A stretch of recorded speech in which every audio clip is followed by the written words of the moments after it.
Welcome to basic educator. साथियों, जिस प्रकार से आप लोगों को पता है कि कल एक लिस्ट आई थी ईएमआरएस के द्वारा, और वो ऑफिशियल वेबसाइट पर नहीं थी, बट जो हमारे साथी जिनको सेकेंड डिवी के लिए बुलाया गया है उनको अटैचमेंट के रूप में वो लिस्ट मिली थी। तो उसमें आपको अपने मार्क्स देखने को मिले हैं जो भी सेकेंड डिवी में जिनका नाम था।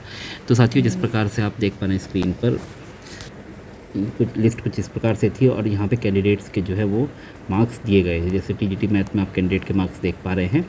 तो साथियों, मैं आपको बता दूं कि इस लिस्ट का अध्ययन करते हुए, जैसे कि आप लोगों को पता है कि 10,000 लोग टोटल सेलेक्ट हुए हैं और ये 1,000 लोगों की लिस्ट थी, तो लगभग 10% कैंडिडेट्स के इसमें नंबर हैं। तो ये जो सैम्पलिंग है लगभग 10% लोगों की है, तो इसके आधार पे मैंने कट ऑफ तैयार की है। तो इस डेटा को एनालिसिस करने के बाद जो कैंडिडेट के हमें मार्क्स दिए गए हैं इस लिस्ट में, उसके आधार पर मैंने ये लिस्ट तैयार की है। तो आप स्क्रीन पर देख पा रहे हैं कि ये कट ऑफ तैयार की गई है।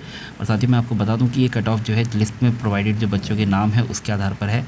हो सकता है कि जिस बच्चे का नाम दिया गया हो वो लिस्ट में वो जो है सपोज़ यूआर में 200 बच्चे सेलेक्ट हुए और जिसका नाम दिया गया है उसकी रैंक जो है वो 100 है, तो उसके बाद भी 100 लोग सेलेक्ट हुए होंगे, तो ये जो मार्क्स हैं उनके तो कट ऑफ कम हुई होगी। तो मैंने जो ये कट ऑफ बनाई है वो लिस्ट में जो मार्क्स मिले हैं उसके अकॉर्डिंग, तो एक्चुअल जो कट ऑफ है उसके बाद भी कैंडिडेट रहे होंगे, तो जो 2 या 3 नंबर, 4 नंबर, 5 नंबर कम ही होगी, ज़्यादा तो होने का सवाल ही नहीं उठता है।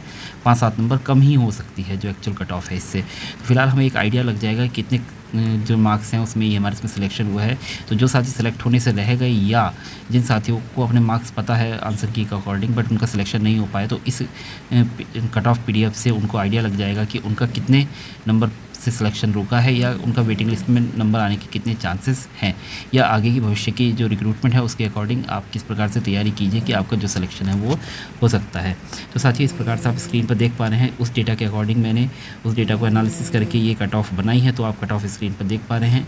टीजीटी इंग्लिश के मार्क्स नहीं दिए गए, तो टीजीटी इंग्लिश के मार्क्स उसमें नहीं होंगे।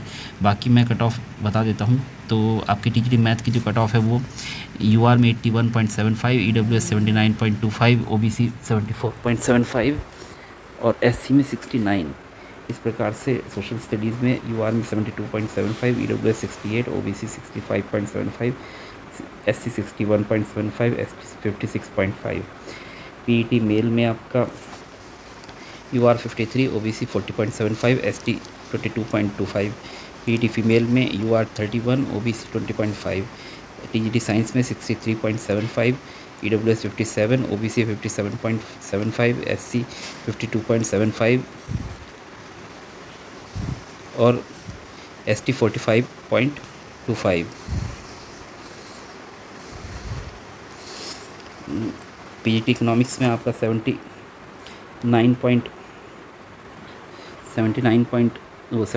EWS 69.5, OBC 64.5, SC 61.25, ST 51.5। Economics हो गया है। पीजीटी हिंदी में आपकी जो कट ऑफ है वो यूआर में 82.25, ओबीसी में 77.5।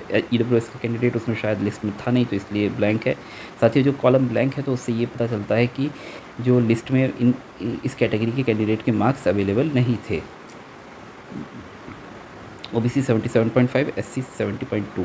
साथ ही मैं बता दूं, जैसे कि पीजीटी हिंदी मैंने यूआर 82.25 बताया, तो हो सकता है कि जो लास्ट सेलेक्टेड कैंडिडेट हैं उसके मार्क्स इससे कम हो, क्योंकि लिस्ट में तो 8-10 लोगों के, 12 लोगों के, 15-20 लोगों के नाम होंगे, बट एक्चुअल में सेलेक्टेड कैंडिडेट तो ज़्यादा हैं।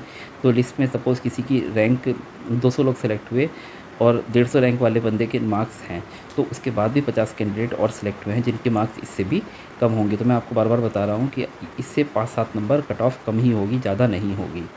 तो इस प्रकार से टीजीटी हिंदी में 78.5, EWS 74.75, OBC 74, SC 70.5, ST 63.5।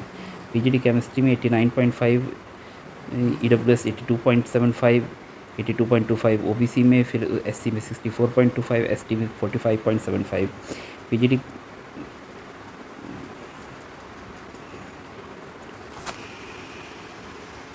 PGT English में आपकी जो मार्क्स कट ऑफ रह सकती है यूआर में 80, फिर उसके बाद 78.5, 75.5, 71.25, 69.25। ये जो क्रम है यूआर, ईडब्ल्यूएस, ओबीसी, एससी और एसटी के क्रम है। पीजीटी मैथ में 69.5, ओबीसी में 60, एससी में 52 और एसटी में 35.5। पीजीटी फिजिक्स में आपका 65.5, 56.5, 58, 45.575 और 37.5। पीजीटी कॉमर्स में आपका 93.75, यूआर में ईडब्ल्यूएस 87.5, एससी में आप ओबीसी में आपका 84, एससी में 81.25। पीजीटी हिस्ट्री में आपका जो कट ऑफ है वो 80. पीजीटी हिस्ट्री में 60.25, 54.75, 53, 48, 45.25। टीजीटी संस्कृत में यूआर में आपका 81.25, ओबीसी में 68.5। टीजीटी संस्कृत में 2 ही कैटेगरी के मार्क्स अवेलेबल थे। आर्ट में यूआर में 69, ईडब्ल्यूएस 46, ओबीसी 19.75, एससी 27.5 और एसटी 27.5। म्यूज़िक में 69.5, 53, 30, 26.25, 25।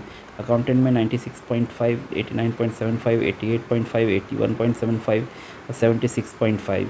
लाइब्रेरियन में 76.25, यूआर में 67, ईडब्ल्यूएस 63.5, ओबीसी 57.25, एससी और 51.25 आपकी एसटी में। कंप्यूटर साइंस में आपको पीजीटी कंप्यूटर साइंस में 87.75, 69.25, 75, 67.75 और 50।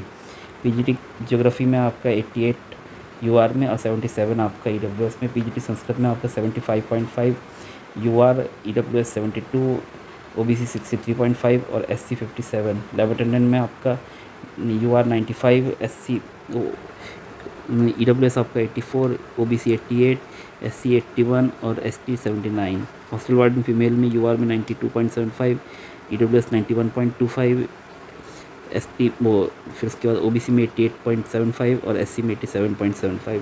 हॉस्टल वार्डन मेल में 101.3, 98.5, 98.75, 95, 94.75। पीजीटी बायोलॉजी में आपकी 71.75, ओबीसी में ईडब्ल्यूएस में आपके 60.5, ओबीसी में 58.5, एससी में 54.5 और एसटी में आपकी 45.25। इस प्रकार से साथियों आप लोगों की जो कट ऑफ है वो रही होगी। जिन साथियों के वेटिंग में नंबर आना है, तो अगर आपका इसके आसपास 2-4 नंबर कम हैं और आपका सिलेक्शन नहीं हुआ है, तो आपके वेटिंग लिस्ट में पूरे चांसेस है कि आपका नंबर आ जाएगा। जो साथी आगे भविष्य में तैयारी करेंगे तो वो इसको तैयारी अपना फोकस करते हुए कर सकते हैं साथियों। और बता दूं कि जो साथी हमारे मतलब चयनित नहीं हो पाए थे, तो ये जो कट ऑफ है उनके लिए एक मतलब राहत भरी खबर हो सकती है। आप आइडिया लगा सकते हैं, सपोज़ कोई बंदा अगर 88 पे लैब अटेंडेंट में ओबीसी में सेलेक्ट हो रहा है, तो इसका मतलब अगर आपकी सपोज़ 84 रहे हैं और आपका सिलेक्शन नहीं हुआ है, तो आप उम्मीद कर सकते हैं कि आपका वेटिंग में नंबर आ जाएगा। तो वेटिंग के लिए ये कट ऑफ एक जीवनदायिनी साबित होने वाली है। और बाकी जो हमारे साथी हैं वो अपना जॉइनिंग का जो वेट कर रहे हैं, वो जॉइनिंग का वेट कीजिए। नेक्स्ट के एंड पे बार बताता हूँ, कोई ऑफिशियल इन्फॉर्मेशन अवेलेबल नहीं होती। अगर कोई क्लेम करता है तो उस जानकारी को आप 2 बार ज़रूर क्रॉस वेरीफाई करें कि क्या वो सच है या झूठ है। बाकी बेसिक एजुकेटर प्लेटफॉर्म पर आपको जो खबरें मिलेंगी पूरी ऑथेंटिक मिलेंगी, और ये जो डेटा एनालिसिस है वो आपके कल के डेटा के आधार पर करके फिर उसके बाद ये कट ऑफ जारी की गई है।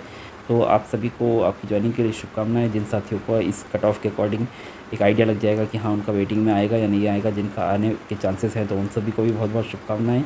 और बाकी आप लोग बेसिक एजुकेटर पर बने रहिए। बेसिक एजुकेटर को सब्सक्राइब कीजिए, वीडियो को लाइक कीजिए, अपने साथियों के साथ शेयर कीजिए, और अगर आप हमें सपोर्ट करना चाहते हैं तो ज्वाइन बटन जरूर दबाइए। Thanks for being with basic educator.